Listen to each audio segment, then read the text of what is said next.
tahun ini portofolio gue tuh mengalami drawdown. Jadi kita akan ngomong di 2026 ya, 2026 YTD ya. Jadi total portofolio gue tuh hilang seperempat ya. Tapi basically ini sebenarnya hitungannya paper loss ya. Jadi bedanya paper loss dengan realized loss ini adalah floating loss. Jadi karena gue belum cut loss dari posisinya, gue tidak mengambil, ibaratnya gue nggak pernah potong portofolionya, ini masih ada ya, dan masih ada potensi untuk bisa balik lagi. Tapi gue akan jelaskan pemikiran gue semuanya di sini.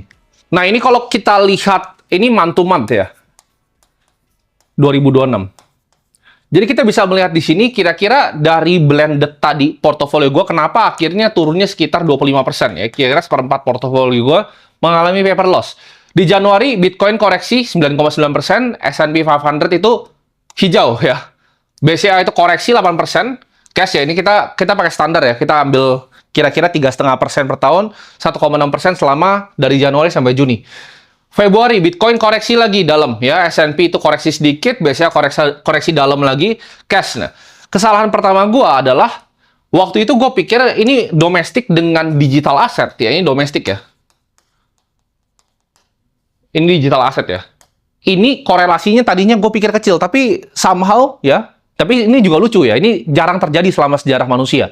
Emas turun, ya kan? Saham lokal turun, Bitcoin turun, semuanya turun. Ini memang jarang terjadi, tapi seharusnya sebagai investor yang sudah berpengalaman, gue bisa antisipasi. Karena dari sini ada satu aset yang bagus, ya. Tapi sayangnya, gue posisi di sini ya sekitar cuma 5%. Ya. Jadi, dragging portofolio dalam. Ya.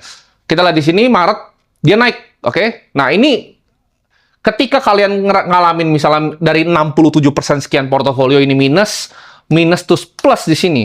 Ini biasa orang kena namanya recency bias. Ya, jadi lu nggak akan pernah mau cut posisi sini karena lu pikir akan naiknya selalu pasti lebih tinggi. Nah, gue pun juga melakukan kesalahan yang sama ya. Gue kena recency